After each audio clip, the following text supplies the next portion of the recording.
Ya pertama itu kan kalau kata-kata nonaktif kan satu saat bisa aktif lagi kan. Jadi sebenarnya bukan nonaktif. Kalau perlu dipecat bukan hanya dari DPR, dari keanggotaan partai. Karena saya kira sudah keterlaluan ya apa yang dilakukan itu.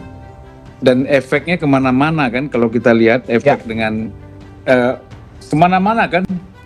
Jadi sehingga ini sudah parah sekali. Kalau sekedar nonaktif saya kira itu masih ecek-ecek lah. Ya, karena partai takut dari ancaman-ancaman massa kan gitu. Jadi kalau memang mau serius ya diberhentikan betul. Dari dicabut keanggotaan partainya dulu. Jadi menurut Anda belum cukup ya? Artinya kan dia menjadi beban yang sangat berat buat partai kan. Tapi begini, partai politik juga punya andil sebenarnya untuk menciptakan kader-kadernya begitu. Ada yang salah dalam kaderisasi partai politik akhir-akhir ini sehingga menciptakan politisi atau kader-kadernya yang apalagi terlebih yang duduk di parlemen bisa slip of tongue, bisa salah bersikap, bisa near empati begitu? Menurut saya, pengalaman saya di Nasdem 10 tahun ya, tidak ada yang namanya kaderisasi partai.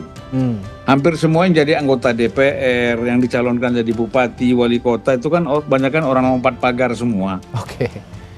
Ya kan? Ya lompat pagar karena tidak percaya kepada kader, karena kalau kader yang maju belum tentu bisa menang. Tetapi kalau mantan bupati jadi anggota DPR, mantan pengusaha jadi caleg DPR dan lain-lain, itu diharapkan justru bisa menarik suara supaya bisa menang, mendapatkan kursi kan. Nah, tapi kalau misalnya kader sendiri tidak yakin partai politik dengan kadernya sendiri bahwa ini akan membawa kursi untuk kemenangan.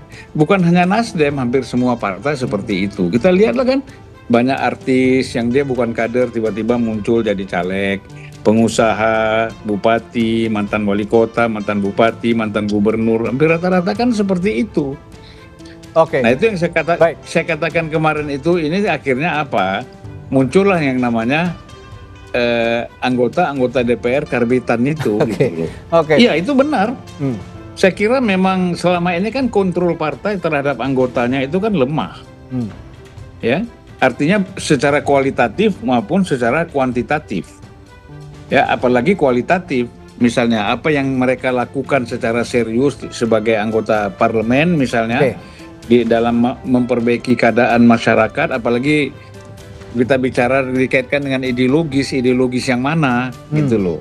Nah, jadi kalau menurut saya memang apa sesuai dengan apa kata Mas Toto itu saya sangat setuju. Memang tidak ada kontrol dari partai politik atau dari pimpinan partai kepada anggotanya.